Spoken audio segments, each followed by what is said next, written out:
앞에 형제자매 한자리에 그 시론에 생각하며 즐거운 찬송 부르네. 내 주 예수 본을 받아 모든 사람 내 몸같이 환난 근심 위로하고 진심으로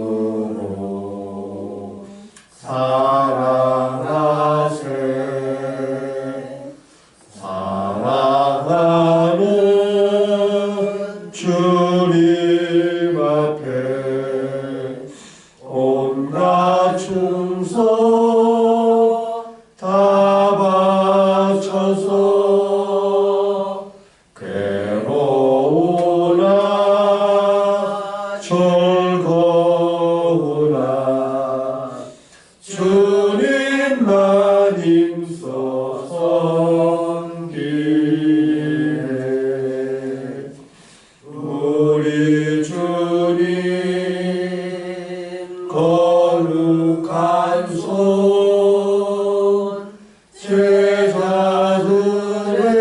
제자들의 발을 씻어 난 섬기는 종의 도를 몸소에 보이셨네. 사랑하는 주님 예수 같은 주로 섬기라니 한 피 바다 한 몸 이룬 형제여 친구들이여 한 몸같이 친밀하고 마음으로 하나 되어 우리 주님 크신 뜻을 진심으로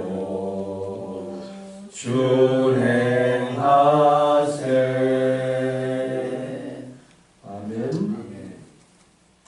오늘 아침 우리에게 주신 하나님의 말씀은 로마서 12장 19절로부터 21절 말씀입니다. 로마서 12장 19절로부터 21절 말씀입니다. 다 같이 읽으시겠습니다. 시작. 내 사랑하는 자들아, 너희가 친히 원수를 갚지 말고 하나님의 진노하심에 맡기라. 기록되었으되 원수 갚는 것이 내게 있으니 내가 갚으리라고 주께서 말씀하시니라. 내 원수가 줄이거든 먹이고 목마르거든 마시게 하라. 그리함으로 내가 숯불을 그 무리에 쌓아 놓으리라. 악에게 치지 말고 선으로 악을 이기라. 아멘. 이것은 하나님의 말씀입니다.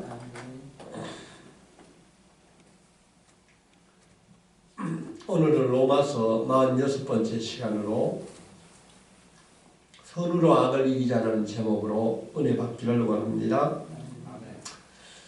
지난번 이 시간에는 분노에 대해서 우리가 같이 말씀을 나누었습니다. 오늘날 많은 사람들이 분노로 인하여서 만성적인 스트레스로 시달리고 있고 화와 분노를 조절하는 이 기능이 망가져 있어서 그 결과로 많은 사람들이 자살을 하고 있고 강력 범죄가 늘어나고 있고 사회적인 갈등이 갈수록 늘어나고 있다고 합니다. 그러나 우리는 이런 그 세상 가운데서 우리는 그리스도의 그 사명, 세상의 빛과 소금이 되기를 원합니다. 그러면 우리는 우는 자들과 함께 울고 기뻐하는 자들과 함께 기뻐하기를 원합니다. 오늘은 이제 12장 19절 말씀을 다시 한번 같이 읽으시겠습니다. 시작. 내 사랑하는 자들아 너희가 친히 원수를 갚지 말고 하나님의 진노하심에 맡기라. 기록되었으되 원수 갚는 것이 내게 있으니 내가 갚으리라고 주께서 말씀하시니라. 아멘. 남에게 절대로 뒤지지 않으려고 애를 쓰고 있는 우리에게 하나님은 원수에게 원수를 갚지 말라고 말씀을 하고 계십니다. 왜 하나님은 우리에게 원수에게 직접 원수를 갚지 말라고 하시겠습니까? 그것은 우리를 위해서 하나님이 하시는 말씀인 줄 믿습니다. 우리가 복수의 감정에 빠져서 우리의 감정을 주체치 못하고 그 복수를 우리의 원수에게 행한다 하더라도 그 행동의 결과로서 우리는 비참한 상태에 빠지게 될 것이 틀림이 없기 때문입니다.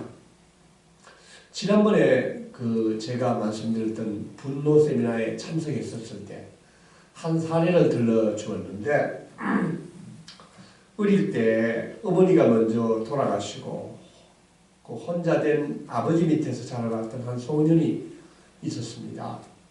그 소년은 어머니가 없어서 외로웠지만은 그 혼자 된 아버지로부터 아주 폭력에 시달려서 어릴 때부터 아주 힘든 생활을 지나왔다고 합니다.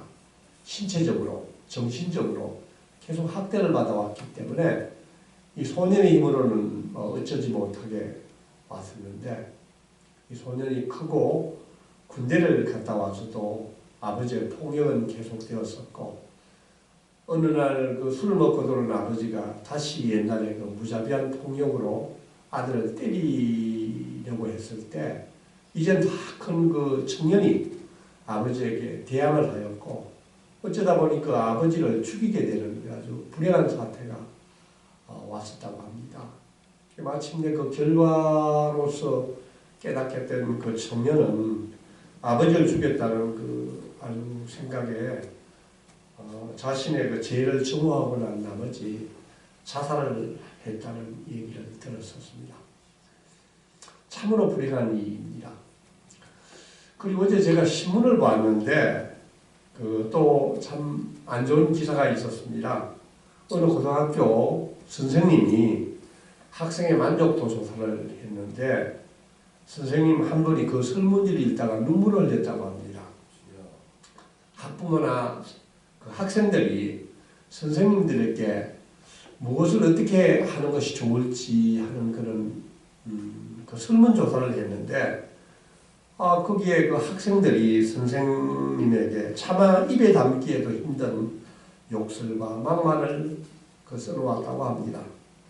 이 만족도 조사는 학생과 학부모들이 익명으로 그 학교나 교사에 대한 그 평가를 하는 그런 제도인데 이것이 인격 모독적인 말과 욕설로 가득 차게 되어서 당초의 취지와 달리 교권을 침해하는 수단으로 변질되고 있다고 합니다.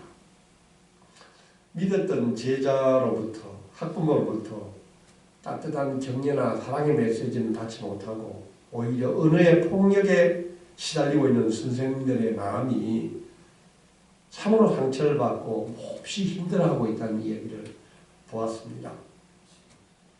어떤 사람이 당신에게 악을 행했습니다. 당신에 많은 손해를 끼쳤습니다. 이런 때 보통 사람들은 그 사람들에게 안갚음을 하고 복수를 하려고 합니다.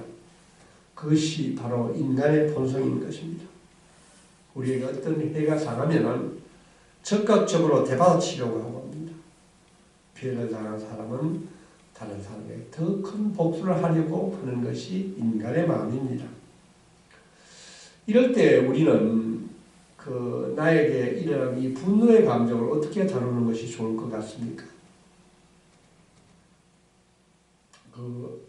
지난번 세미나에서 이 목회자로서 이런 분노를 어떻게 다루어야 하는지를 그날 연구 발표하는 내용을 들었었는데, 이 분노의 감정도 인간의 감정에서 우러나는 자연적인 감정이기 때문에 이 분노의 감정도 소중하다고 우리가 생각을 해야 될 것 같습니다. 우리가 성경에서 나오는 한나라는 여인을 기억합니다. 이 한나라는 여인은 오랫동안 아이를 갖지 못해서 늘 슬프고 힘이 들었었습니다.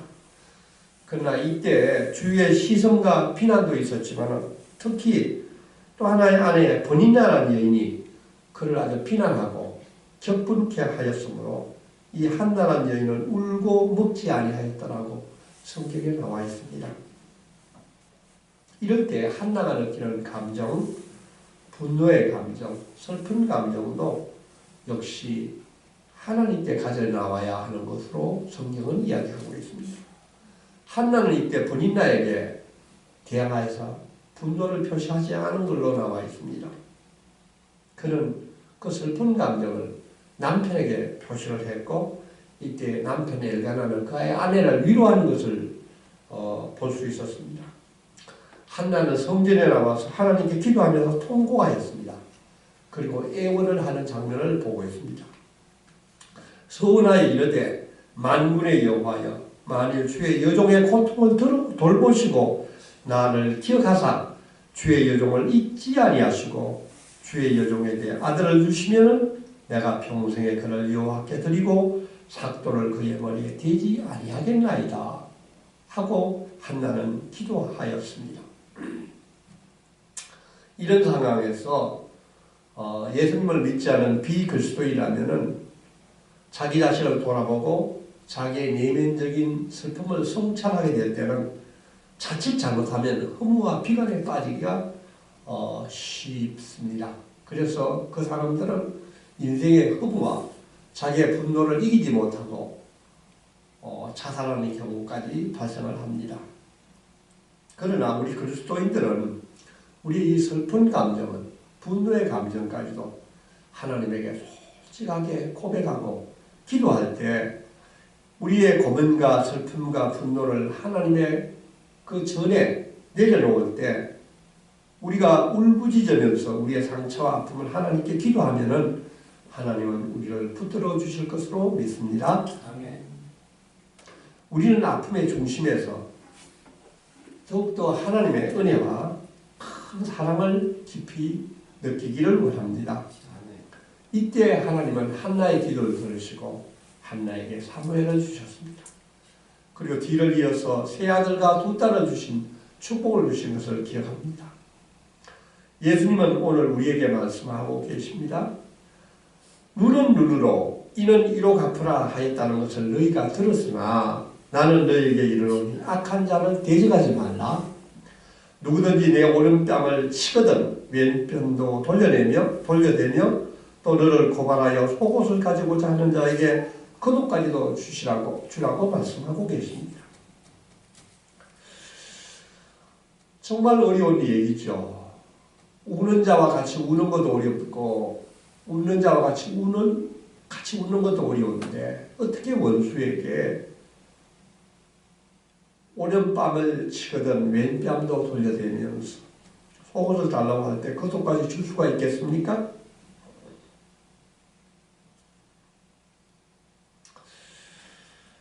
예수님은 니고데모와의 그 대화에서 이것에 대해서 잘 말씀해 주신 것 같습니다. 니고데모가 하루는 예수님을 찾아와서 내가 예수님처럼 되려면은 내가 무엇을 해야 합니까? 하고 물었을 때 예수님은 니고데모에게 진실로 진실로 내게 이르노니 사람이 거듭나지 아니하면은 하나님의 나라를 볼 수 없느니라고 말씀하셨습니다. 거듭나지 못한 사람에게 예수님이 이야기하셨던 원수를 사랑하라, 원수를 대적하지 말라는 말씀을 따르라는 것은 불가능한 일일 것입니다. 주면 우리가 예수님의 참된 제자라면 자신에 대해서 먼저 죽어야 된다고 말씀하고 있습니다. 마태복음 16장 24절 25절 말씀을 보면은 누구든지 나를 따라오려거든 자기를 부인하고 십자가를 지고 나를 따를 것이니라고 말씀하고 계십니다. 우리가 왜 친히 원수를 갚지 말고 하나님의 진노하심에 맡기라고 이 성경 말씀을 따라야 하는 것입니까? 우리가 직접 원수에게 복수하는 대신에 우리의 오직 공의로우신 하나님께 그 원수 갚는 일을 맡기는 것이기 때문입니다. 예수님께서도 십자가에 달려 죽으시기까지 세상 사람들에게 분노를 쏟지 않으셨습니다. 끝까지 자기 자신을 방어하지 않으시고 그 모든 일을 하나님께 다 맡기셨습니다. 마태복음 13장에 보면은 가라지의 비유가 나옵니다. 주인은 종들에게 가라지를 뽑지 말고 추수할 때까지 그냥 내버려 두라고 말씀하십니다. 하나님의 심판에 맡기라는 말씀입니다. 부자와 나사로의 이야기도 보면은 끝까지 이 땅에서 어렵지 못한 그 부자가 심판을 받는 장면을 우리에게 보여주고 있습니다. 또한 양과 염소의 비유에서 보면은 잘 나와 있습니다. 왼편에 있는 자들에게 이르시되 저주를 받은 자들아 나를 떠나 마귀와 그 사자들을 위하여 예비된 영원한 불에 들어가라. 또한 요한계시록은 너무나도 하나님의 진노하심과 하나님의 심판에 대해서 잘 말씀하여 주고 계십니다. 공의의 하나님은 반드시 원수를 심판하실 것입니다. 그들에게 진노하시고 하나님은 보응하실 것이기 때문입니다. 그러므로 우리는 우리의 손으로 직접 원수 갚지 않길 하나님은 원하고 계십니다. 원수에게 직접 안갚음하지 않는 우리 모두가 되기를 원합니다. 아멘. 이제 20절 21절을 같이 읽으시겠습니다. 시작. 내 원수가 줄이거든 먹이고 목마르거든 마시게 하라. 그리함으로 내가 숯불을 그 머리에 쌓아 놓으리라. 악에게 지지 말고 손으로 악을 이기라. 아멘. 내가 숯불을 그 원수의 머리에 쌓아 놓으리라고 말씀하고 있습니다. 이 말씀의 뜻이 무엇이겠습니까? 우리의 원수가 줄이고 목마를 때 우리가 그를 위하여 물을 주고 빵을 주게 할 때 그 원수는 스스로 양심의 가책과 고통을 느낄 것이기 때문입니다. 우리가 원수에게 직접 안갚음하지 않고 복수하지 않음으로 말미암아서 그 원수가 스스로 부끄러움과 양심의 가책을 느낄 것이기 때문입니다. 이것을 비유해서 숯불을 그 머리에 쌓아놓으리라고 말씀하고 있습니다. 저는 이 말씀을 묵상하면서 저는 과연 이 원수를 용서할 수 있을까 하는 마음을 가지고 여러 가지로 묵상하던 중에 제 마음에 떠오르는 것은 어릴 때 읽었던 빅토르 위고가 썼던 소설 장발장이라는 소설이 떠올랐습니다. 여러분들 이 소설 다 읽으셨던 건 줄 압니다. 저는 이 소설을 어린 시절에도 읽었고